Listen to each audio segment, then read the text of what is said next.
तर नमस्कार विद्यार्थी मित्रांनो, तर आपल्याला आज सह्याद्रीबद्दल थोडक्यात माहिती घ्यायची आहे। तर बघा, आपण सह्याद्रीबद्दल काय काय माहिती घेणार आहोत। तर बघा, नाव कसे पडले, निर्मिती कशी झाली, क्षेत्रफळ, लांबी, रुंदी आणि सह्याद्रीमधील जे जे शिखरे आहेत ते घेणार आहोत। तर बघा, सह्याद्रीबद्दल आपल्याला प्रथमतः आपण बघू की नाव कसे पडले। तर बघा,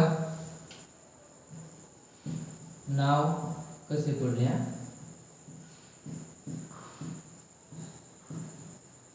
पडले तर सह्याद्री विद्यार्थी मित्रांनो, सह्याद्री मध्ये पश्चिम घाट जे आहे का ते 1865 मध्ये इंग्रजांनी पश्चिम घाट असे नाव दिले। इंग्रजांनी पश्चिम घाट असे नाव दिले। काय पश्चिम घाट। तर बघा, नाव पश्चिम घाट असे नाव कोण दिले? इंग्रजांनी। किती? 1865 मध्ये। तर बघा, ठीक आहे विद्यार्थी मित्रांनो,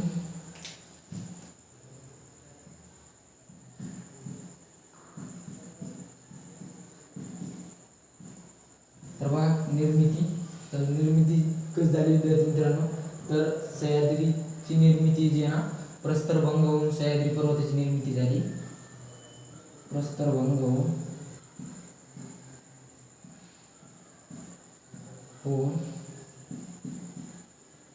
सह्याद्रीची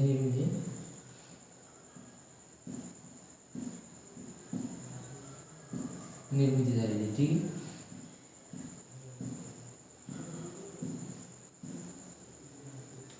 आणि भेगी ज्वालामुखीमुळे सुद्धा सह्याद्रीची निर्मिती झालेली आहे। जी जमिनीच्या पोटातला लावा रस आहे ना, तो बाहेर आलेला आहे। तर भेगी ज्वालामुखी म्हणजे कशी विद्यार्थी मित्रांनो, अशी जमीन अशी लांबवर फाटत जाऊन त्यातला ज्वालामुखी आहे ना, तो असा उद्रेक बाहेर पडतो। आणि हा पातळ ज्वालामुखीपासून बेसॉल्ट खडक तयार होते आणि जाड ज्वालामुखीपासून तर ते ग्रॅनाइट टाइप खडक तयार होते। तर बघा, प्रस्तरभंग होऊन सह्याद्रीची निर्मिती झालेली आहे। तर बघा विद्यार्थी मित्रांनो, निर्मिती झाली। तर बघा, क्षेत्रफळ, तर महाराष्ट्रातील क्षेत्रफळापैकी 12.2% क्षेत्रफळ हे सह्याद्रीचे आहे।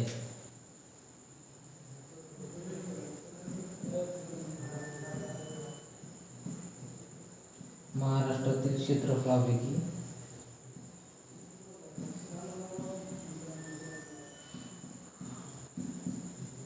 टक्के विचारल्यास तर 12.2% क्षेत्रफळ आहे ते सह्याद्रीचे आहे।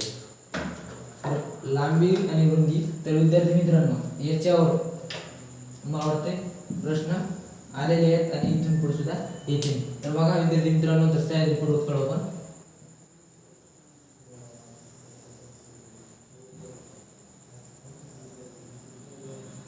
तर बघा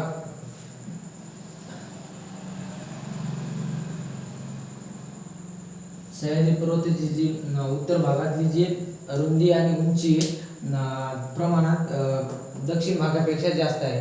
आणि सह्याद्री भागाची रुंदी आणि लांबी सुद्धा, उंची सुद्धा वरून खाली येताना कमी होत जाते। उत्तर भागाकडून दक्षिण भागाकडे येताना कमी होत जाते आणि दक्षिण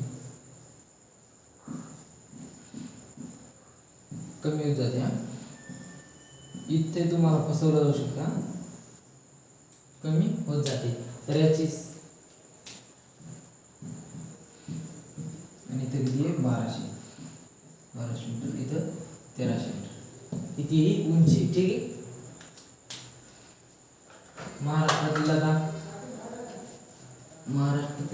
पैकी सह्याद्रीतील काही शिखरे आहेत ते बघूया। तर बघा, कळसुबाई,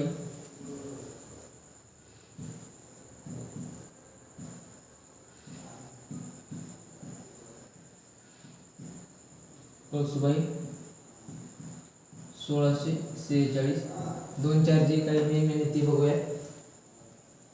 नंबर 2 ला आहे सालेर,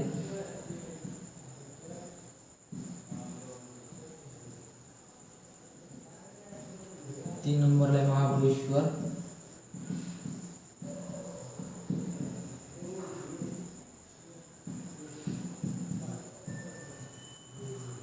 67 आहे हे 1400 आणि 4th आहे हरिश्चंद्र बालाघाट,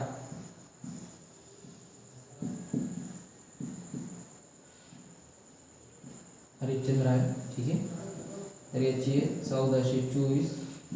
तरी महत्वाचे कळसुबाई आहे ते अहिल्यानगरमध्ये, सालेर नाशिकमध्ये आहे. हे कळसुबाई जे आहे ना ते अहिल्यानगर नाशिकला बांधून, आणि महाबळेश्वर आहे सातारा, आणि हरिश्चंद्र बालाघाट सुद्धा अहिल्यानगरमध्ये येते. तर ठीक आहे. तर विद्यार्थी मित्रांनो, आवडल्यास नक्की लाईक करा. धन्यवाद.